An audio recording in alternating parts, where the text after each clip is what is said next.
Night 11 12 மணி ஆனால் கூட தூக்கம் வர்றது கிடையாது. இந்த ஃபோன் பார்த்துக்கிட்டே உட்காந்துட்டு இருக்கிறது.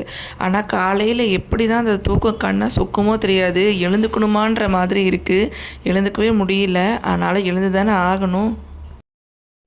காலையில் எழுந்த உடனே நம்மளோட முக்கியமான கடமை கோலம் போடுறது. அதை நம்ம சிறப்பாக முடித்தாச்சு. இன்றைக்கி கோலமும் நல்லா இருந்தது. இந்த கோலம் உங்களுக்கு பிடிச்சிருந்ததுன்னா இந்த வீடியோவுக்கு ஒரு லைக் கொடுங்க. இன்றைக்கி எழுந்தது என்னவோ கொஞ்சம் லேட்டு தான். ஆனால் வேலை கொஞ்சம் கடன்னு பண்ணியாச்சு. காலையில் எழுந்த உடனே நம்மளுக்கு என்ன யோசனை வரும், இன்றைக்கி என்ன குழம்பு வைக்கிறது, இன்றைக்கி என்ன சாப்பாடு ஆக்குறது அப்படின்ற யோசனை தான் வரும். எனக்கும் அதே திங்கிங்கில் தான் கோலம் போட்டுட்ருக்கேன். என்ன செய்கிறதுன்ட்டு ஒரு ஐடியாவே இல்லை.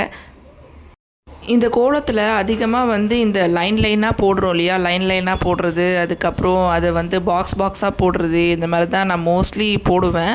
இதை நம்ம கொஞ்சம் நிறைய பண்ணும்போது அந்த லைனாக போடுறது, லேயராக கோலம் போடுறது அந்த படிக்கோலம்ன்ட்டு சொல்லுவாங்க இல்லையா, இது கொஞ்சம் நல்லா பார்க்க அட்ராக்டிவாக இருக்கும் நம்ம போட்டு முடித்த உடனே. ஆனால் எனக்கு படிக்கோலம்லாம் போட தெரியாது. இந்த மாதிரி லேயராக லைனாக அப்படியே இழுத்து விட்டுருவேன். இதில் சுற்றி அந்த பூ மாதிரி போடுவேன் இல்லையா, அந்த டிசைன் எப்போவுமே எனக்கு கோலம் போடும்போது மைண்டில் வரும். எங்கேயாவது எம்டியாக இருந்தால் அந்த பூவை போட்டு அப்படியே அந்த இடத்த கவர் பண்ணிடணும்.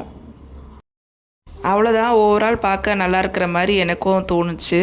இதோட ஃபினிஷ் பண்ணிக்கலாம். ஏன்னா அதுக்கப்புறம் டைம் இல்லை. உள்ளே போயிட்டு நிறைய சமையல் வேலைலாம் இருக்குது. அப்படியே நம்ம கோலத்தை pre photo shoot, post photo shoot அப்படின்ற மாதிரி ஆங்கிளாக ஃபோட்டோ எடுத்துகிட்டு வீடியோ எடுத்துகிட்டு உள்ளே போயாச்சு. இந்த மாதிரி கோலம் நம்ம டெய்லியும் கோலம் போடும்போது நம்மளுக்கு வர ஐடியாஸ் தான். ஜஸ்ட்டு வாசலுக்கு முன்னாடி பார்க்குறதுக்கு நல்லா அழகாக இருக்கிற மாதிரி போடுறது தான். இந்த கோலம் உங்களுக்கு பிடிச்சிருக்கான்னு சொல்லிட்டு கமெண்ட்ஸில் சொல்லுங்கள். எதிர் வீட்டில் இந்த பூ இந்த அடுக்கடுக்காக பூக்கும் இல்லையா, அந்த மாதிரி பூ அழகாக இருந்தது. அதையும் வீடியோ எடுத்துகிட்டு அதுக்கப்புறம் உள்ளே வந்துட்டேன். உள்ளே வந்தால் சரி வெங்காயம் தக்காளி தக்காளி சட்னி மாதிரி செய்யலான்ட்டு ஃபஸ்ட்டு பிளான் பண்ணேன். அதனால் நிறைய வெங்காயம் தக்காளி கட் பண்ணேன். சரி நம்மக்கிட்ட தான் சாப்பர் இருக்குது, அதில் கட் பண்ணி போடுவோம் அப்படின்னு சொல்லிட்டு அன்றைக்கி தான் ரொம்ப நாள் தூசி தட்டி சாப்பரெல்லாம் நல்லா நீட்டாக கழுவி அதுக்கப்புறம் அதில் வெங்காயம் தக்காளி போட்டு நல்லா கிரைண்ட் பண்ணியிருந்தேன். நான் ஃபஸ்ட்டு இந்த மிக்ஸி சாப்பர்லாம் வாங்கும் போது ரொம்ப ஆசையாக வாங்கினேன். நம்ம டெய்லி யூஸ்க்கு இந்த சாப்பரை வச்சு காய்கறிலாம் கட் பண்ணிப்போம் அப்படின்ற மாதிரி தான் வாங்கினேன். ஆனால் ஆக்சுவலாக என்னன்னு பார்த்தீங்கன்னா, இந்த சாப்பரெல்லாம் கழுவுறதுக்கு பதிலாக ஒரு 2 வெங்காயம் தானே, 2 தக்காளி தானே, நம்மளே கையில் கட் பண்ணிவிட்டு போயிடுவோம் அப்படின்ற மாதிரி நம்மளுக்கு தோணிடுச்சு. உங்களில் எத்தனை பேர் இதை ஃபீல் பண்ணியிருக்கீங்கன்னு சொல்லுங்கள். மோஸ்ட்லி தோசை சுடுவோமா, வீட்டில் இட்லி சுடுவோமா அப்படின்ட்டு கேட்டால் நிறைய பேர் தோசை தான் சுடுவாங்க லேடிஸு. ஏன்னா இட்லி ஊற்றி வைக்கிறது ஈஸி தான். ஆனால் அந்த இட்லி பாத்திரத்தை தட்டெல்லாம் கழுவ வேண்டியது இருக்குல்ல, அது கொஞ்சம் கஷ்டமான விஷயம். இட்லி பாத்திரம் சிங்கில் போட்டாக்கா அந்த சிங்க்கு ஃபுல்லாக அந்த பாத்திரமே அடைஞ்சிக்கிற மாதிரி இருக்கும் இல்லையா. ஸோ அதனால் தோசைனா ஒரு 2 தோசை ஊற்றணுமா, அவ்வளோதான், தோசைக்கல்லை எடுத்து வச்சுமான்ட்டு வேலை முடிஞ்சிடும். பாத்திரமாக அவ்வளோவா சேராது. இந்த பாத்திரம் கழுவுறதுக்கு பயந்துக்கிட்டே நம்ம நிறைய டிஷ்ஷு பண்ணாமலே இருப்போம். அதில் ஒன்று தான் நான் இட்லி சுடுறதுலாம். இட்லிலாம் சுடணும் அப்படின்னா இந்த இட்லி பாத்திரத்தை கழுவணுன்ற ஒரு இதுக்காகவே சோம்பேறிப்பட்டுட்டே நான் இட்லிலாம் சுடுறது கிடையாது. தோசை தான் நிறைய சுடுவேன்.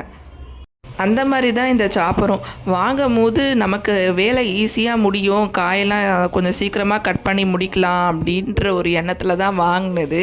ஆனால் இது நம்ம யூஸ் பண்ணதுக்கப்புறம் பாத்திரம்லாம் நிறையா சேர்கிற மாதிரி இருந்துச்சா, அதனாலேயே நான் அவாய்ட் பண்ணிட்டேன் யூஸ் பண்ணுறது. இப்போ வீட்டில் ஒரு மூலையில் தான் இருக்குது. ஆனால் இது கண்டிப்பாக ஒரு யூஸ்ஃபுல்லான ப்ராடக்ட்டு தான். ஏன்னா கொஞ்சம் பெரிய குவான்டிட்டியில் நம்ம கட் பண்ணும்போது, இல்லை ஒரு பிரியாணிக்கோ அந்த மாதிரிலாம் நம்ம கட் பண்ணோன்ற போது, இல்லை ஒரு பக்கோடா போடுறோம் அப்படின்ற போது ஆனியன்லாம் நிறைய தேவைப்படும். அப்போல்லாம் கட் பண்ணும்போது இது கொஞ்சம் நம்மளுக்கு யூஸ்ஃபுல்லாகவே தான் இருக்குது. எனக்கு வேறு டைம் ஆகிடுச்சு. நானே யோசித்து கொஞ்சம் லேட்டாக தான் இது செய்யலாம் அப்படின்ற மாதிரி பிளான் பண்ணேன்.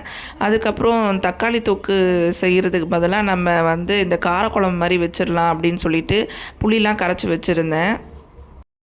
தேங்காயும் ஃப்ரிட்ஜில் ஒரு மூடி இருந்துச்சா, தேங்காயும் எடுத்து அதில் அரைச்சி ஊற்றிடலாம் அப்படின்ட்டு. ஏன்னா கொஞ்சம் நிறைய குவான்டிட்டி கிடைக்கும், 2 வேளைக்கு வரும் அப்படின்ற ஒரு ஐடியாவில் தான் பண்ணேன். அதுவும் இல்லாமல் கொஞ்சம் நல்லா மலைப்பூண்டு வந்து கொஞ்சம் பெருசு பெருசாக இருந்தது. அந்த மலைப்பூண்டும் போட்டு பூண்டு குழம்பு மாதிரி ட்ரை பண்ணலாம் அப்படின்னு சொல்லிட்டு தக்காளி சட்னியை பூண்டு குழம்பாக மாற்றியாச்சு. எது எப்படியோ குழம்பு சாப்பிட்றதுக்கு நல்லா இருந்தால் போதும் அப்படின்ற மாதிரி தான், வேறு எதுவும் கிடையாது. இன்றைக்கி தொட்டுக்கிறதுக்கெலாம் எதுவும் செய்யலை, சைட் டிஷ்லாம் எதுவும் கிடையாது. வெறும் இந்த குழம்பு மட்டும்தான், ஒயிட் ரைஸு இது 2 தான் செஞ்சுருந்தேன். என்னென்னா ஒரு வாட்டியும் அதாவது புளி கரைச்சி ஊற்றும் போது சரி, தேங்காய் பால் ஊற்றி இது பண்ண முடியும் சரி, கொஞ்சம் வத்த வச்சோம் அப்படின்னா குழம்பு டேஸ்ட் வந்து நல்லாயிருக்கும். நம்ம இதை தக்காளி சட்னிலேருந்து காரக்குழம்புக்கு மாற்றியாச்சு அப்படின்றதுனால இந்த கடுகு வெந்தயம் போட்டு பவுட்ரு பண்ணி அரைச்சி வச்சுருந்தேன். அது ஆல்ரெடி என்கிட்ட இருந்தது, அதையும் போட்டு லாஸ்ட்டில் ஃபைனலாக வந்து குழம்பு ரெடி பண்ணியாச்சு. சப்போட்டா வந்து வீட்டில் நிறையா வாங்கி வச்சுருந்தோமா, அது வந்து கொஞ்சம் அப்படியே ஒரு மாதிரி ஆயிடுச்சு. அதனால் சரி ஜூஸ் போட்டுடலாம், இதுக்கு மேலே வச்சா நல்லா இருக்காதுன்னு சொல்லிட்டு இருந்த பாலையும் சப்போட்டா 2த்தையும் போட்டு ஜூஸ் போட்டாச்சு. காலையில் எனக்கு கொஞ்சம் ஸ்நாக்ஸ் பீரியடில் வைங்கம்மா அப்படின்னு சொல்லி கேட்டிருந்தா, அதனால் அவளுக்கு கொஞ்சம் எனக்கு கொஞ்சம் அப்படின்ட்டு 2 பேரும் ஊற்றிக்கிட்டோம். டேஸ்ட் பார்க்கணும் கொடுங்கன்னு வர கேட்டிருந்தால சரி அவளுக்கும் டேஸ்ட்டு பார்க்க கொடுத்தேன். ஃபஸ்ட்டு ஒரு 2 சிப்பு தான் சாப்பிட்ருப்பா. அதுக்கப்புறம் ஸ்கூலில் போய் பார்த்தா சாப்பிடவே இல்லை. அங்கேயும் போயிட்டு ஒரு 4 ஸ்பூன் தான் சாப்பிட்ருக்கா. அப்படியே ரிட்டன் எடுத்துகிட்டு வந்துட்டா. காலையில் டிஃபனுக்கு வந்து தோசை, சாதா தோசையோட கொஞ்சம் முட்டை தோசை இருந்தால் நல்லாயிருக்குமே அப்படின்னு சொல்லிட்டு முட்டை தோசை 1 சாதா தோசை 1ன்னு போட்டிருந்தேன். இதுக்கு சட்னிலாம் எதுவும் கிடையாது. முந்தானேத்தி வச்சிருந்த சாம்பார் இருந்தது, அதை நல்லா சுண்ட ஹீட் பண்ணி அதுதான் எடுத்துகிட்டு போயிருந்தேன். நம்ம டைமுக்கு தகுந்த மாதிரி எது எப்படிலாம் நம்மளுக்கு இருக்கோ அதை அப்படியே அட்ஜஸ்ட் பண்ணி தான் எடுத்துகிட்டு போகிறது. இன்றைக்கி வந்து எனக்கு மட்டும்தான் லன்ச் பேக் பண்ணுறதுக்கு டைம் இருந்தது. அதனால் பெரிய பாப்பாவை அவளே லன்ச் பேக் பண்ண சொல்லிக்கிட்டேன். அவ்வளோதான், நான் வந்து ஸ்கூல் கிளம்பியாச்சு. இந்த வீடியோட எண்டுக்கு வந்தாச்சு. நெக்ஸ்ட் வீடியோவில் பார்க்கலாம். பாய்.